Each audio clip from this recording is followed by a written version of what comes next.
Alright, so I assume it's your first time using Kali Linux. So when you first boot up, this is the kind of interface that you'll be facing. You can open a terminal from here, or you can just simply right-click here in your desktop and click on Open Terminal here. And it will open up the terminal right in your desktop. Alright, so let's just go ahead and click the terminal here. Let me zoom in a little so you can see better. If you're curious how to zoom in, so Control-Shift and the plus key on your keyboard. And to minimize it, Control, and then the minus key on your keyboard that you see.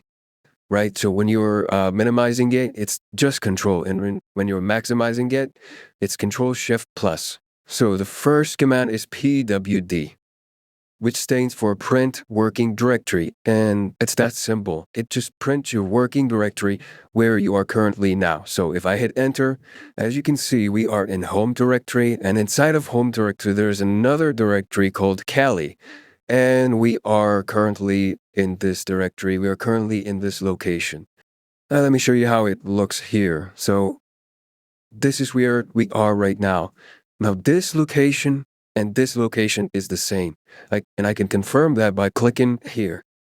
As you can see that this is the home directory, and this is the another directory, Kali. And now what this Kali is, this Kali is actually a name of the user, right? So the user that's using this machine or this Kali Linux, its username is Kali. For you, it could be anything, Adam, John, whatever, you name it, right? But for me, it's just Kali. So this is the user directory. And as you can see, there are a different bunch of folders. And with that, I'd like to show you another command called ls, which stands for list. And if I hit enter, you will see it will list everything that's inside of this location. And as you can see, desktop documents and all that stuff, which you can see here as well. There's another command that you can use, ls with -la. And what that does, it will show everything inside of it, even if it's hidden. So as you can see, we couldn't see all those files and folders before, and it may not be necessary at the moment. So yeah, the next command that I want to show you is pretty obvious, clear. So clear, as its name suggests, it's got to clear up the screen for you. If you hit enter, as you can see, it clears out everything in the screen. So if I type in again, ls-la, and then I type in clear, as you can see, it clears out your screen so you can see things better. You can work with the stuff easily. When we are navigating in folders, so what we normally do, we double click, we enter there, then we double click there, then we enter there, and then we interact with files, for example, open it. This is how we do it normally in Windows. But how do you do it here from the command line inside of Linux? Well, for that, we have a command called cd, and it stands for change directory. So what you need to do, you first type in ls to see what's available for you. So as you can see, we have all these folders or directories available to us. So for example, let's go to documents. So what you can do, type in cd space documents, and you hit enter. And as you can see, it is highlighted for us that we are in documents right now. And to prove that, we can use the pwd command again here, and it will show us where we are actually right now. And let's go ahead and type in ls here. What's in here? Okay, there's another folder. If you remember, we have test directory here, right? So let's get into that folder as well.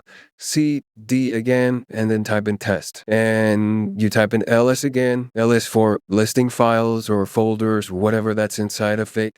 As you can see, we have only one file, file.txt. And if I get in here, of course, we have only one file. File.txt. Normally with in our file managers, we go back with just clicking this back button, the back arrow button, and we go back. But in terminal, how you do it, it's a little different. So let's go ahead and first clear the screen to see things better. Let's type in pwd to see our current working directory. We are in test directory at the moment right now, and as you can see. So what I can do is I can type in cd space $.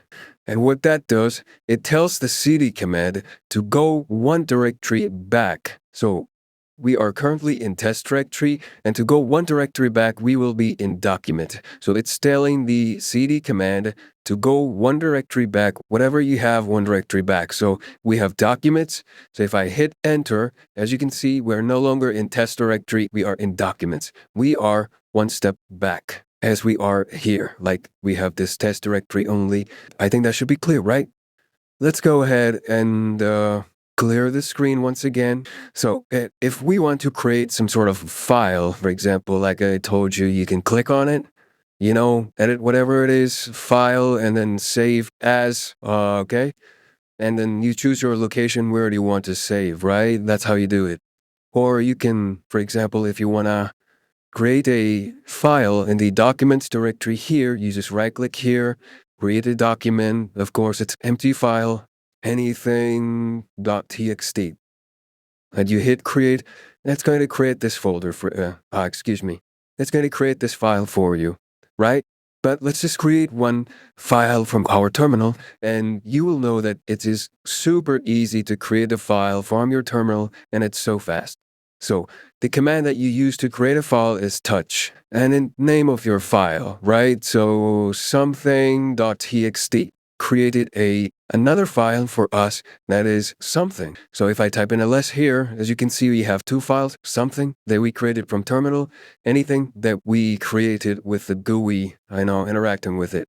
Say you want to delete it, you just right-click it, you click, where is it? Okay, move to trash or delete somewhere, and it's going to delete that file. And to remove that file from a command line, it's pretty simple. You just type in rm, which stands for remove, and then name of the file. In our case, the file that's left is something.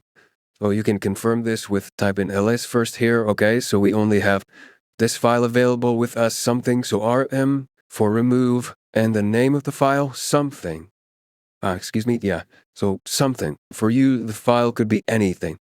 So just hit enter, and as you can see, it's no longer here. The file is now deleted. And I forgot to tell you about something about the touch. For example, you want to create many files. For example, you normally do right-click, create document, empty file, then you name it, then you create the file, right? So with touch, it's very powerful. So you type in touch, and then something.txt, anything.txt, whatever.txt, .txt, .txt, and you hit enter, all the files will be created at once. Isn't it powerful? It's great. Okay, so I'll get back here in a second. So let's change our directory. Let's type in first ls to see where we are right now. Okay, so we are in documents. We have this test folder. Remember, folders or directories are always colored blue in Kali. People customize it according to their liking. For example, they may not like the color blue. They might change it to green, purple, whatever they want. But in Kali, by default, it's blue. So first, let's go ahead and enter that directory, cd into test, and let's create a bunch of files like I did with the other command. And let me create it, and let's type in ls. As you can see, we have these files. What you normally do when you want to delete all the files, you just, select all the files, and then you right-click, and then you move to trash or delete. And to do this, from terminal, let's first clear the screen.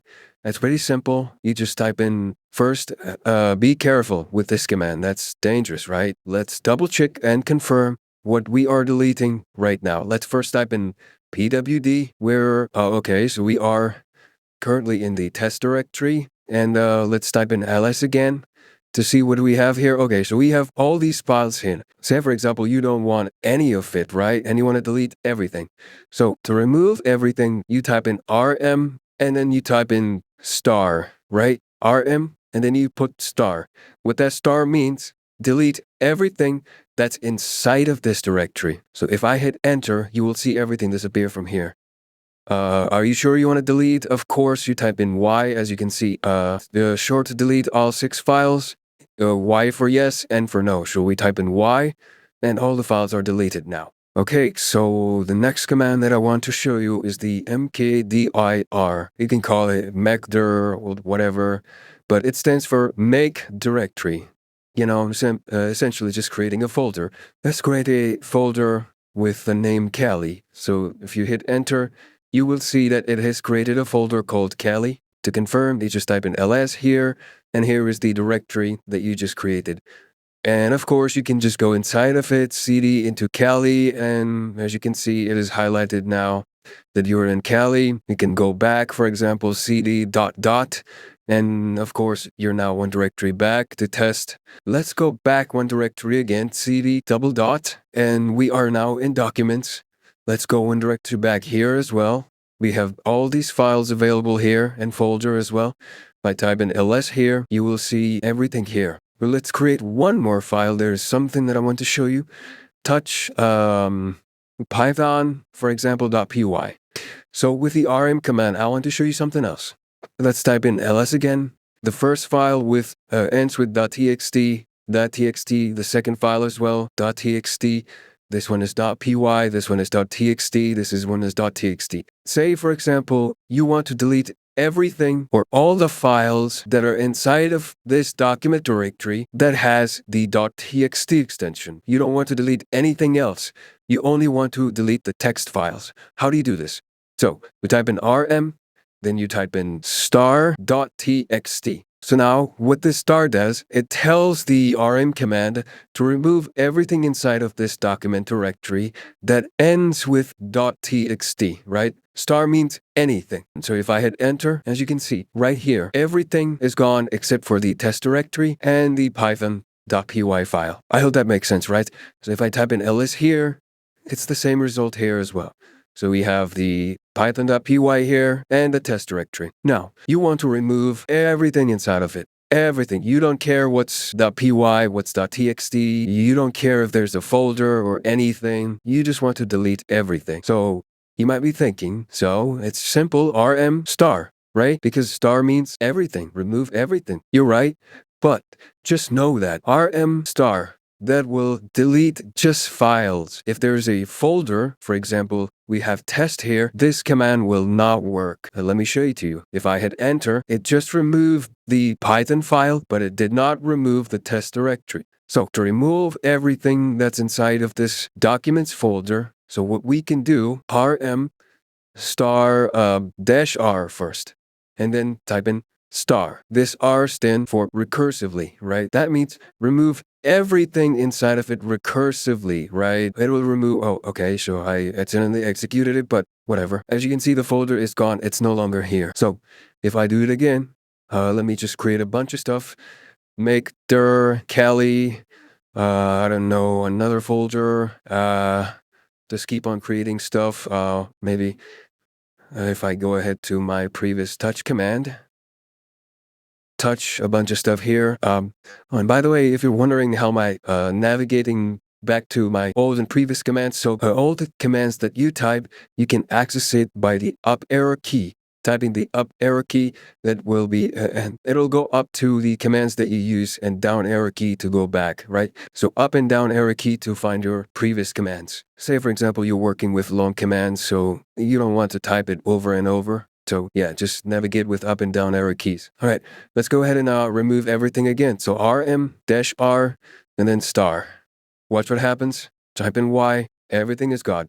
Let's clear out the screen first. So there's another command that I want to show you. I should have shown to you that in the first place, but whatever.